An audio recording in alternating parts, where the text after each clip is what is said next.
Este sermón fue predicado el 28 de diciembre en la ciudad de Gdansk, Polonia, por el pastor Paweł Bartosik, titulado El Evangelio de la genealogía de Jesús.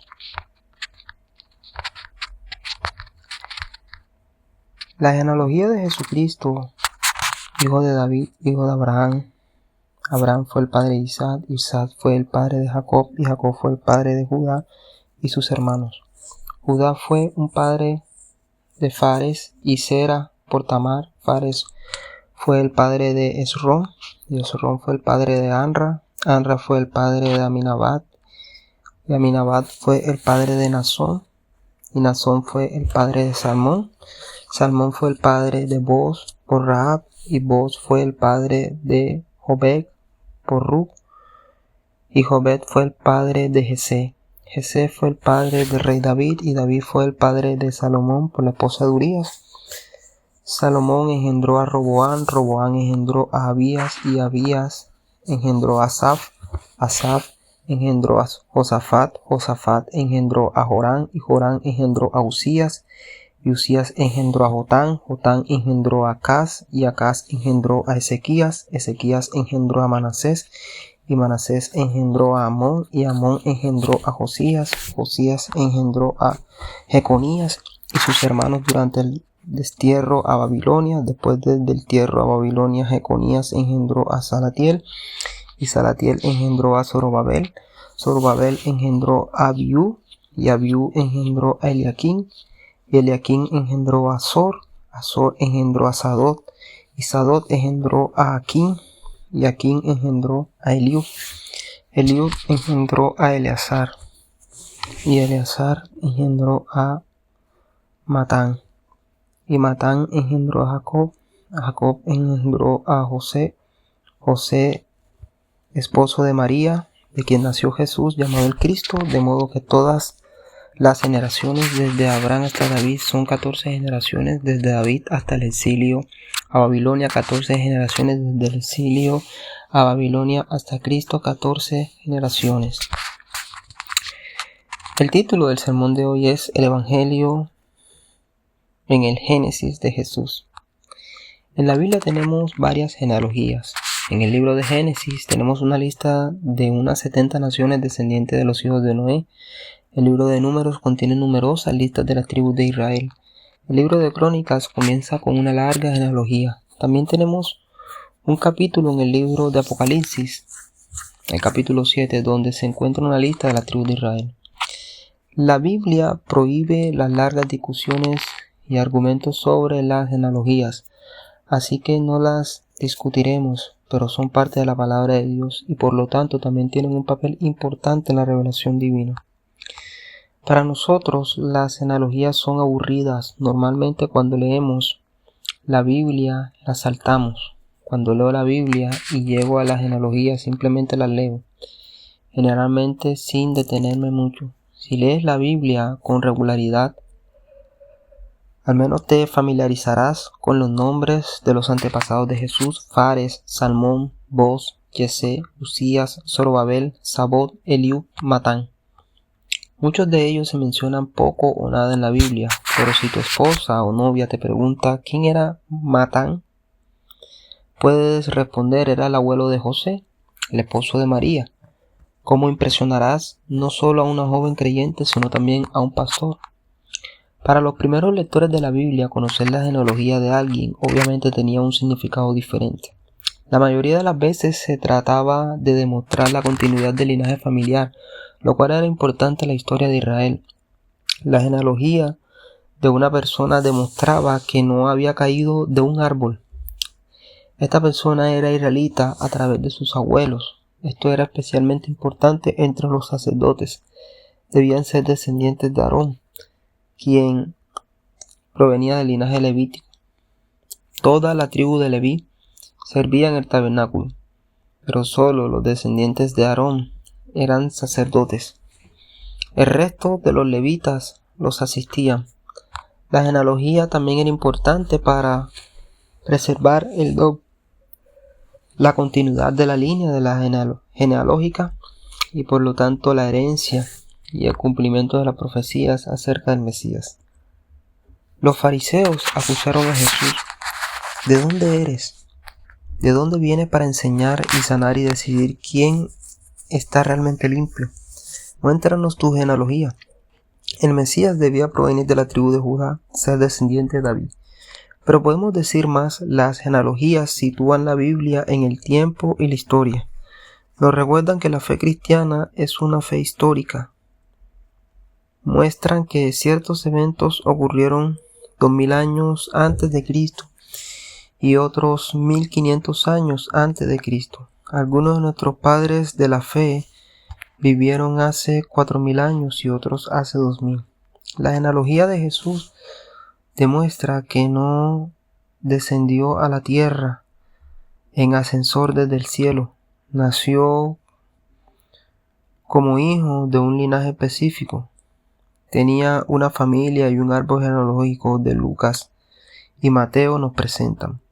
Por lo tanto, era un hombre nacido en un linaje en específico. Douglas Wilson dice lo siguiente: el hecho de que existan genealogías en la escritura a menudo solo sirven como un obstáculo para los cristianos en la lectura de la Biblia, pero no deben considerarse así.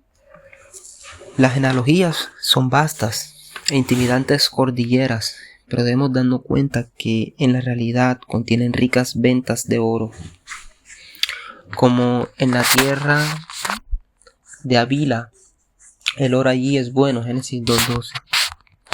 Y hoy intentaremos extraer algunas de estas pepitas de oro, de esta cordillera que es la genealogía de Jesús. Hace años, durante un servicio, leí la genealogía del Señor Jesús, Lucas 3, del 23 al 39. Después del servicio, mi hijo Juan, de 10 años, se me acercó y me dijo: papá, no sabía que el tatarabuelo del Señor Jesús era Judá. Lucas 3, del 23 al 26. Y cuando Jesús comenzó su ministerio, tenía unos 30 años y supuestamente era hijo de José, hijo de Elí, hijo de Mahat, hijo de Matatías, hijo de Semai, hijo de José, hijo de Judá. ¿Y quién dijo que los niños no pueden concentrarse en un sermón mientras que los adultos no tienen problema? No sé si alguno de ustedes ha visto a Judá en la Biblia antes. Entre los antepasados de Jesús había incluso un administrador, Lucas 6:23, hijo de Aminadab, hijo de Admin, hijo de Arnie, hijo de Esrón, hijo de Fares, hijo de Judá. Y dicen que en tiempos bíblicos la gente sabía computadoras. La genealogía de Jesús puede ser sorprendente. No la pasemos por alto, o nuestros hijos nos avergonzarán por conocerlo mejor, porque escucharon con más atención que nosotros. Mateo comienza el Evangelio con una lista de los antepasados de Jesús. Hoy en día todavía existen diferentes listas. Constantemente creamos listas diferentes. Las revistas musicales crean listas semanales o las 100 mejores canciones de todos los tiempos. Hay gente que cada semana frente a la radio escribía la lista semanal de la lista de Tercer Canal. Los portales deportivos crean listas de los mejores jugadores de su equipo. ¿Es Michael Jordan o LeBron James el mejor jugador de todos los tiempos? O quizás Stephen Curry, como piensan al menos una persona en esta sala. Las cadenas de tienda compilan listas de los libros más vendidos. Spotify compila listas de las canciones más escuchadas del año pasado, etc. De vez en cuando consultamos la lista de tipos de cambio, tasas de intereses de préstamos, etc. Incluso recibimos listas de compras de nuestras esposas. Comenzamos el año fiscal de la iglesia con una lista de gastos planificados, es decir, un presupuesto para el año nuevo. Uno de los hechos más obvios sobre las genealogías de Mateo y Lucas es que difieren. Una solución común es afirmar que uno desciende de José y el otro de María. Esto es parcialmente cierto, pero por supuesto no resuelve algunos problemas, porque estas líneas no son completamente distintas, se presuponen parcialmente. A veces los evangelistas omiten a personas. Por ejemplo, Mateo omite su descripción en cuanto a antepasados de Cristo, Ocosías, Joás, Amasías y Joacim. Esto no es arbitrario ni caprichoso. Los 3 primeros fueron eliminados debido a la maldición de Elías. El linaje de Acab hasta la 4ª generación fue borrado, como Dios advirtió en el segundo mandamiento, Éxodo 20, del 3 al 6. A veces el linaje de Jesús indica descendencia de un antepasado que falleció y fue reemplazado por un pariente mediante un matrimonio de levirato, como el caso de Boaz, que se casó con Ruth. Las genealogías en ambos evangelios también difieren ligeramente. Lucas traza el linaje del Señor Jesús hasta Adán, mostrando que Jesús es el nuevo Adán, un hombre verdadero cuyo linaje ancestral se remonta a la creación. Por lo tanto, Jesús es descendiente de Adán y al mismo tiempo es el último Adán que vino a salvar entre nosotros a su padre mortal, Adán. Mateo, por otro lado, traza su linaje hasta Abraham, mostrando que Jesús es el descendiente prometido de Abraham, una bendición para todas las naciones al principio. Lo llama hijo de David, hijo de Abraham. Así Mateo no solo señala a Jesús, sino el descendiente prometido de Abraham, sino que también lo presenta como hijo de David, presentando así el linaje de Jesús como descendiente de David. Él es el rey profetizado de la tribu de Judá. Antes de continuar, comencemos con el significado de los números en la genealogía. La genealogía en Mateo termina con el número 14 subrayado. Por lo tanto, el número total de generaciones desde Abraham hasta David es 14. Desde David hasta el exilio a Babilonia, 14 generaciones. Desde el exilio a Babilonia hasta Cristo, 14 generaciones. ¿Por qué 14? No hay una respuesta clara ni sencilla. El teólogo y clérigo anglicano Richard Thomas Francis sugiere que una razón para dividir la genealogía en 14 generaciones es que el nombre hebreo David tiene el valor del número 14. En hebreo, las letras cumplían una doble función. Son elementos del alfabeto y también numerales. El alfabeto hebreo no tenía vocales, por lo que el nombre de David se escribía con 3 letras, DWD, cuyo valor numérico era 4 más 6 más 4, lo que daba un valor de 14.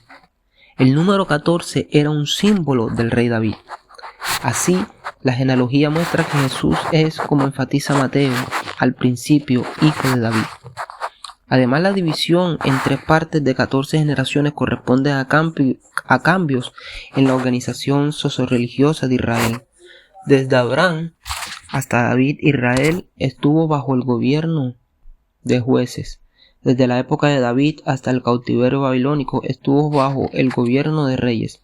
Desde el cautiverio, o sea, el exilio, hasta el nacimiento de Jesús, Israel estuvo bajo la autoridad de sucesivos sumos sacerdotes, quienes impartieron instrucciones a Israel con autoridad divina. Jesús, quien es el centro de esta genealogía, cumple las 3 funciones: juez, rey y sacerdote.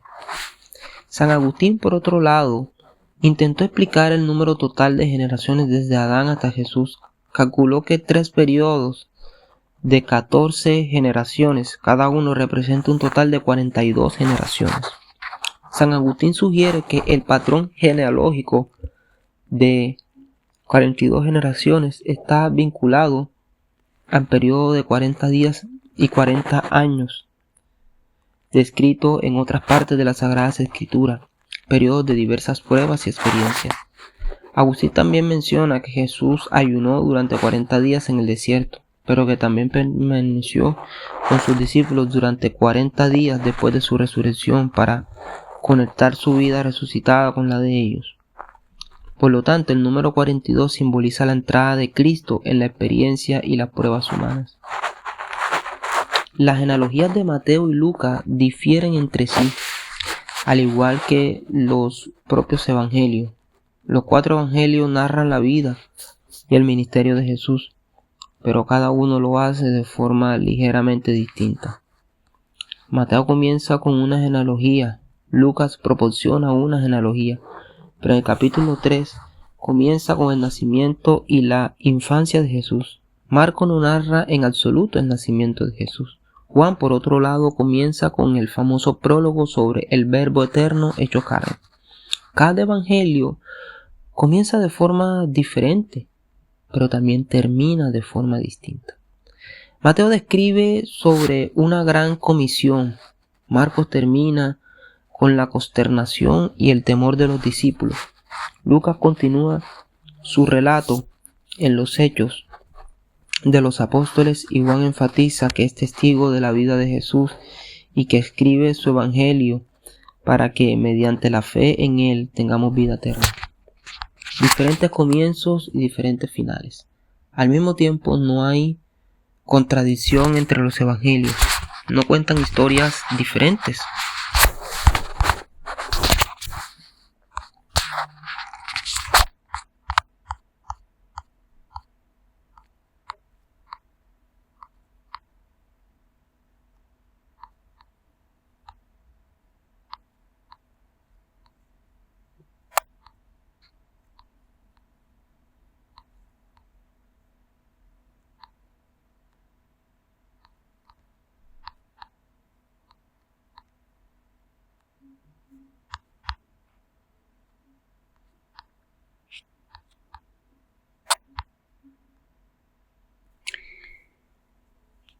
No cuentan historias diferentes, cuentan una sola historia sobre Jesús, pero la cuentan de forma diferente. Es como escuchar las historias del levantamiento de Varsovia. Cada uno contaría una historia, el levantamiento, pero desde perspectivas diferentes. Algunas cosas se superpondrían y otras serían únicas en cada historia.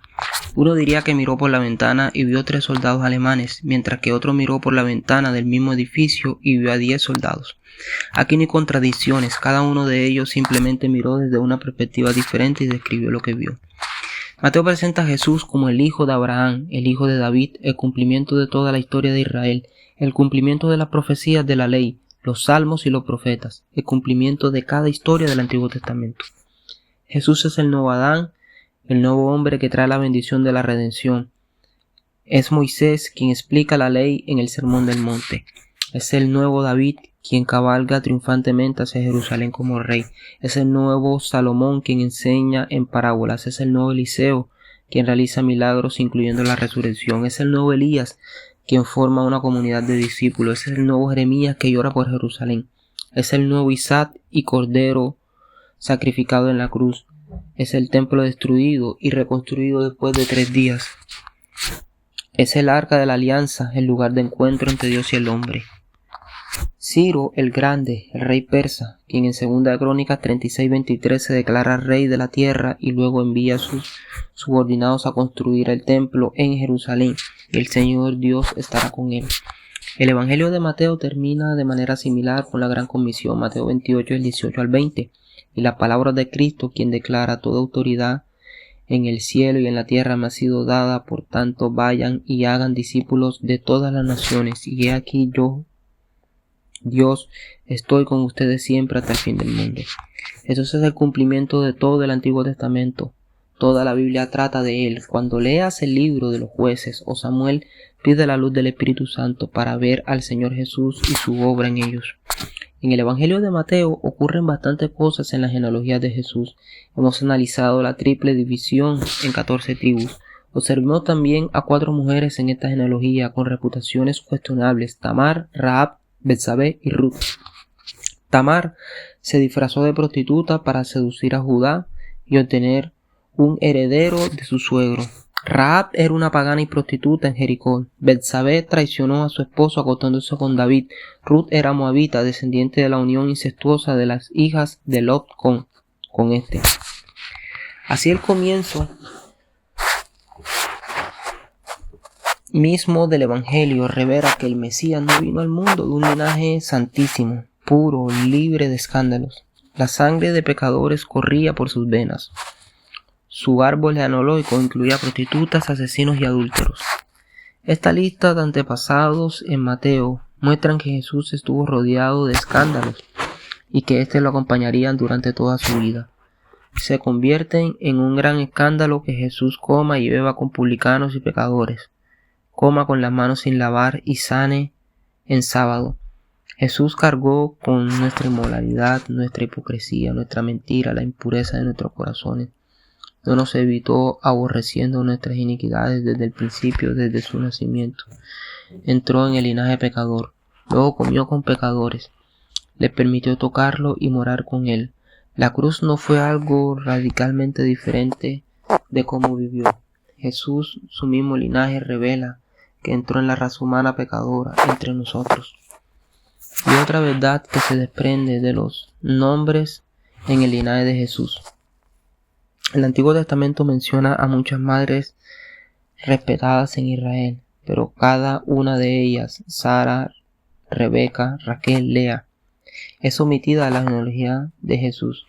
En el relato de Mateo son las madres paganas las que reciben una rama en el árbol genealógico de Jesús. Esto demuestra que los no judíos, es decir, los gentiles de entre las naciones de la tierra, no tienen que esperar hasta Pentecostés para entrar en el reino. Dios revela que Él es el Dios tanto de judíos como de gentiles, y que desde el momento de la concepción Jesús incorpora a los gentiles a su cuerpo. De esta manera, Jesús cumple la promesa de Dios de bendecir a todas las naciones a través de la descendencia de Abraham, y esta descendencia prometida es Jesús. Jesús es el hijo de Abraham, pero no porque tenga sangre judía pura. Su genealogía muestra que no tiene sangre judía pura. La cuestión es que, al igual que Abraham, Jesús es la cabeza de muchas naciones, no solo la de Judá. Peter Leiter dice lo siguiente: la genealogía de Jesús marca la trayectoria del Evangelio, que culmina en la misión de hacer discípulos de todas las etnias, de todos los gentiles. Al igual que Jesús mismo, la iglesia está compuesta por toda sangre, raza, tribu, nación y lengua. A medida que los apóstoles reúnen a los creyentes en el poder del Espíritu, el cuerpo colectivo de Jesús, la iglesia, se asemeja a su cuerpo físico. Por lo tanto, la iglesia es multinacional y multirracial, al igual que el cuerpo físico de Jesús, quien contó entre sus antepasados a Ruth la moabita, Tamar la cananea y Rahab la prostituta de la Jericó pagana. Mateo y Lucas presentan la genealogía de Jesús no solo con fines factuales. La lista de descendientes de Jesús contiene una historia de salvación que ilustra la obra de Jesús, pero también presagia la inclusión de los creyentes gentiles de todas las naciones en el pacto. La genealogía de Jesús revela que Dios tiene control total sobre los acontecimientos individuales en la vida de la gente común, y estos acontecimientos forman parte del maravilloso plan de redención que se cumple en Jesús. Cada pequeña cosa que haces fielmente cuenta. No sabes cómo Dios la usará, no necesitamos saberlo ahora. Depende de nosotros cumplir fielmente nuestro llamado. Y recuerda, Dios tiene control absoluto sobre cada detalle de la historia humana y es capaz de tejerla de tal manera que cumpla su plan, siempre bueno y santo. Las personas en tiempos bíblicos seguían meticulosamente las genealogías. Lo hacían porque buscaban diligentemente cómo Dios cumpliría sus promesas y buscaban al Mesías en ella. La aplicación final para nosotros es esta: busca siempre a Cristo, mira siempre a Cristo. Él es el cumplimiento del anhelo de las naciones, de los pueblos, de paz y felicidad duradera. Él es la plenitud del anhelo de armonía, amor, perdón y alegría de nuestras familias. Él nació para salvarte del infierno mediante la fe en Él. Él nació para transformar tu vida, para sacarte de las tinieblas y llevarte a la luz. Nació en el linaje de los pecadores para unirse a ti en el linaje de hombres y mujeres fieles a Dios. Amén.